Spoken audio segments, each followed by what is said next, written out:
Trigonometry आपको tough लगता है या फॉर्मूला याद नहीं रहते, तो आज का ये वीडियो आपके लिए गेम चेंजर होने वाला है। सिर्फ 5 मिनट में आप ट्रिग्नोमेट्री के सारे बेसिक रेशियोज और इम्पोर्टेंट आइडेंटिटीज़ बिल्कुल ईजी तरीके से समझ जाओगे।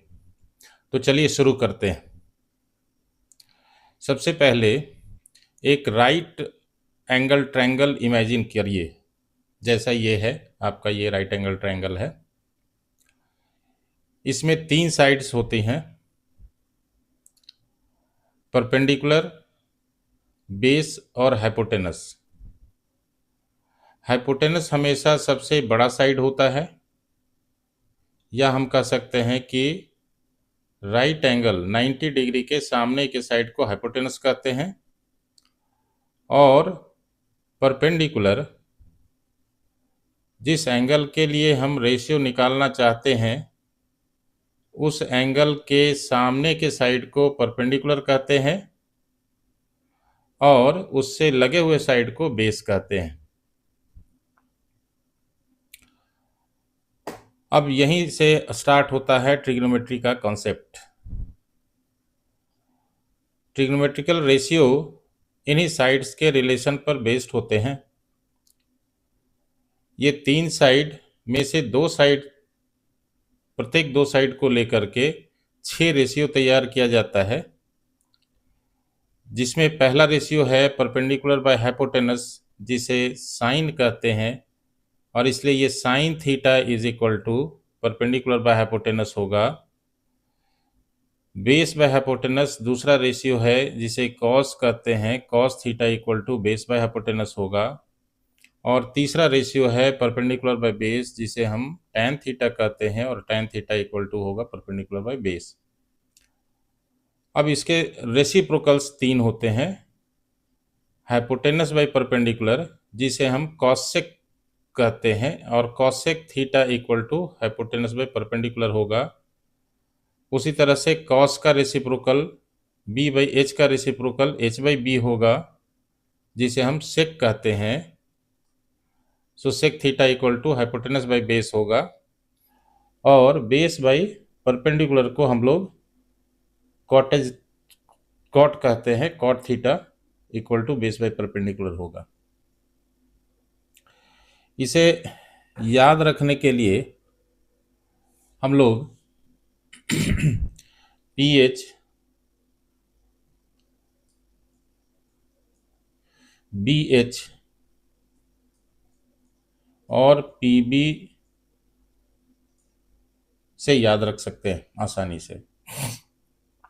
मतलब साइन पी बाई एच होगा, कॉस बी बाई एच होगा, और टैन पी बाई बी होगा। और इनके रेसिप्रोकल्स उसी तरह से एच बाई पी होगा, एच बाई बी होगा, और बी बाई पी होगा। तो ये रेसिप्रोकल हो गया। तो इस तरह से रेसिप्रोकल साइन थीटा का reciprocal cos theta cosec theta होगा, कॉसेक का रेसिप्रोकल साइन थीटा होगा, कॉस का रेसिप्रोकल सेक होगा, और सेक का रेसिप्रोकल कॉस होगा, टैन का रेसिप्रोकल कॉट होगा, और कॉट का रेसिप्रोकल टैन होगा। अब हम लोग एक और थ्योरम जानते हैं राइट एंगल ट्रायंगल में, जिसको कहते हैं पाइथागोरस थ्योरम। पाइथागोरस थ्योरम क्या कहता है? ये कहता है कि हाइपोटेनस का square equal to perpendicular square plus base square होता है। इसी का यूज करके हम लोग बाकी के 3 आइडेंटिटीज को प्रूफ करेंगे। अब ये पाइथागोरस थ्योरम में दोनों तरफ एच स्क्वायर से डिवाइड कर दें, तो ये बनेगा H square by H square is equal to P square plus B square by H square.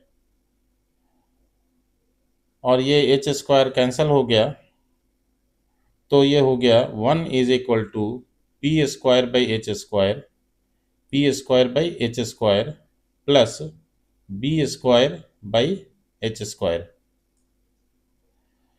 अब इसको हम लोग लिख सकते हैं 1 equal to P by H whole square plus B by H whole square, और पी बाई एच साइन होता है, सो ये P by H sine theta और स्क्वायर इसका साइन स्क्वायर थीटा हो जाएगा।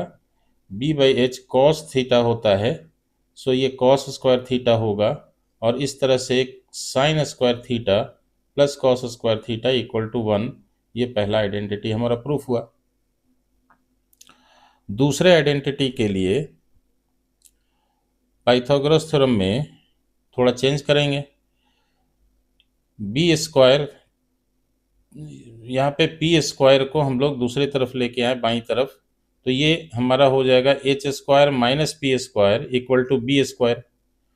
सो अब यहाँ पर हम लोग दोनों तरफ बी स्क्वायर से डिवाइड कर देते हैं। So H square minus P square by B square is equal to B square by B square, और ये बी स्क्वायर कैंसिल हो गया। इस तरह से H square by B square minus P square by B square equal to 1 होगा। अब इसे H by B whole square minus P by B whole square लिख सकते हैं। सो ये H by B whole square minus P by B whole square equal to 1 हो जाएगा, और एच बाई बी सेक होता है, so H by B whole square equal to sec square theta हो गया, minus P by B tan होता है, इसलिए P by B whole square tan square theta हो गया, तो sec square theta minus tan square theta equal to 1। ये दूसरा आइडेंटिटी हो गया। और तीसरे आइडेंटिटी के लिए हम लोग पाइथागोरस थ्योरम में फिर से एक चेंज लाएंगे। बी स्क्वायर को इस बार बाईं तरफ लेके आए, तो ये H square minus B square equal to P square हो जाएगा। अब दोनों तरफ पी स्क्वायर डिवाइड कर दें, तो h square minus B square by P square equal to P square by P square होगा। So H square by P square minus B square by P square is equal to 1, और इसे हम लिख सकते हैं h by p whole square minus b by p whole square equal to 1, और ये H by p cosec theta होता है, इसलिए h by p whole square cosec square theta हो गया। B by P cot theta होता है, इसलिए B by P square cot square theta हो गया, और इस तरह से cosec square theta minus cot square theta equal to 1। ये तीसरा आइडेंटिटी भी हमारा प्रूफ हो गया। ये जो ट्रिग्नोमेट्रिकल रेशियो और ये तीन आइडेंटिटी हैं, ये पूरे ट्रिग्नोमेट्री को कवर किया हुआ है। इसी रेशियोज और ट्रिग्नोमेट्रिकल आइडेंटिटीज के ऊपर सारे के सारे क्वेश्चंस हमारे 10th के बेस पर बन जाते हैं। अभी हमारा 10th का सीबीएसई का सिलेबस, उसमें 2 एक्सरसाइज 2 चैप्टर इससे आपका कवर हो जाएगा, और ये तकरीबन 8 से 10 मार्क्स का जो बोर्ड में आता है उसको आप कवर कर सकते हैं। सो अगर ये वीडियो आपको अच्छा लगा होगा तो हमारे वीडियो को लाइक करें, सब्सक्राइब करें, ताकि हम आपको आगे इसी तरह के इम्पोर्टेंट वीडियोस भेजते रहें। धन्यवाद।